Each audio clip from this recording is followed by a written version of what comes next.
Welcome to The Explainer. Today we're digging into GMIN Ventures and their pretty audacious plan to become a 500,000-ounce gold producer.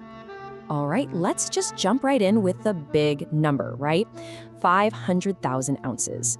Now, this isn't just some number they pulled out of a hat. No, this is their North Star. It's the annual production they're targeting for 2028.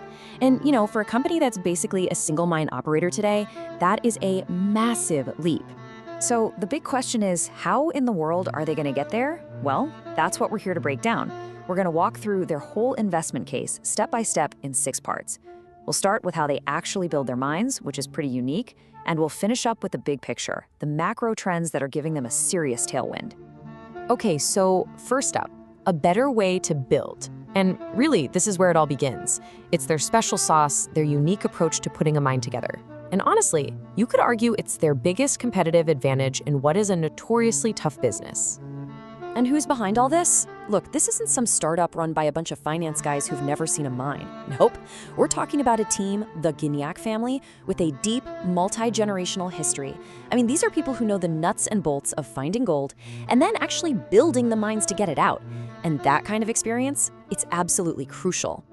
Okay, and this slide really gets to the heart of their secret sauce. You see, most mining companies use what's called the EPCM model. Basically, they hire a bunch of outside contractors to do everything. And what happens? Well, it's famous for finger-pointing, delays, and budgets just blowing up. GMIN? They do the complete opposite. They hire the tradespeople directly. They're all employees. So what does that mean? It means everyone's on the same team, pulling in the same direction with the exact same goal. And look, this isn't just some fancy theory on a PowerPoint slide. It actually works. Their self-perform model, it has a near-perfect track record. Think about that for a second. In an industry where projects going way over budget is just normal, these guys have a history of doing exactly what they promise, on time and on budget. That's a huge deal.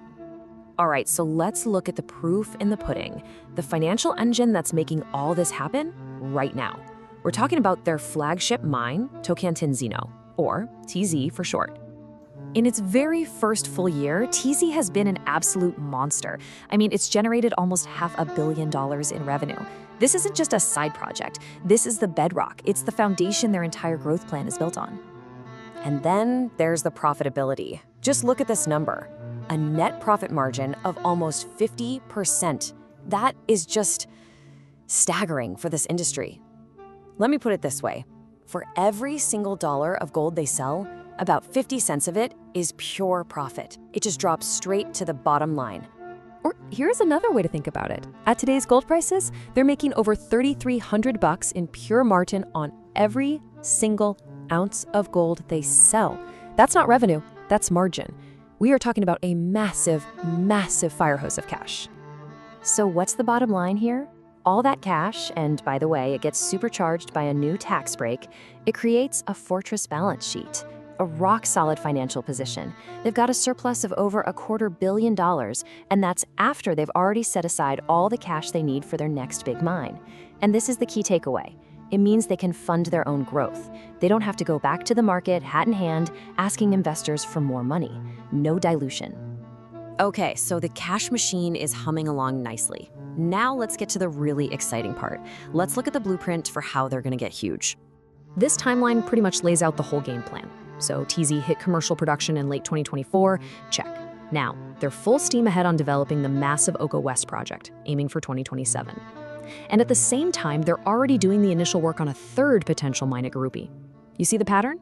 It's a really clear, methodical march from 1 mine to 3 mines and hitting that 500,000 ounce target by 2028.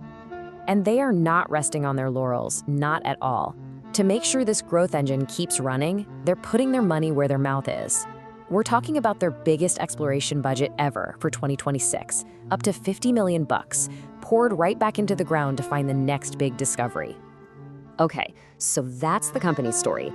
Now let's zoom out a bit. Let's look at the big picture, the macro environment, because there's this powerful tailwind that makes this whole thing even more interesting.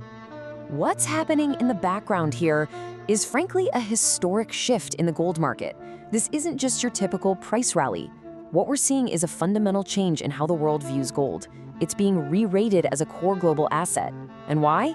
Well, it's being driven by massive, and I mean relentless buying from central banks all around the world. So that brings up a really important question, right? If you're an investor and you're looking at the space, if you think gold prices are going higher or maybe just staying up here, where's the best place to put your money?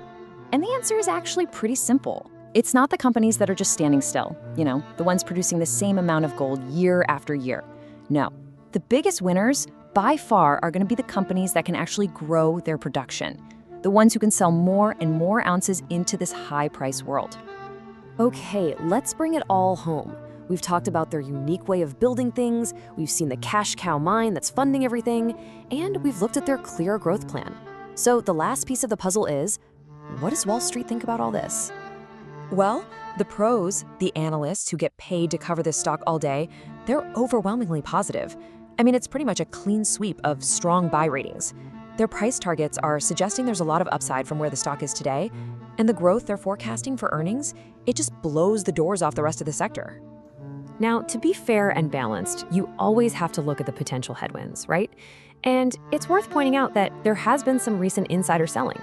But when you dig into it, it really just looks like some execs are exercising their stock options and, taking a little bit of money off the table. It doesn't look like they're abandoning ship. In fact, the founders and the management team, they still own a huge chunk of the company, about 7%. So their skin is very much still in the game. So there you have it. That's the whole thesis. You've got a proven, unique business model. You've got a fully funded plan to basically triple production. And you've got this massive macro trend in gold acting as a jet engine at their back, which leaves us with one final thought. One big question for investors.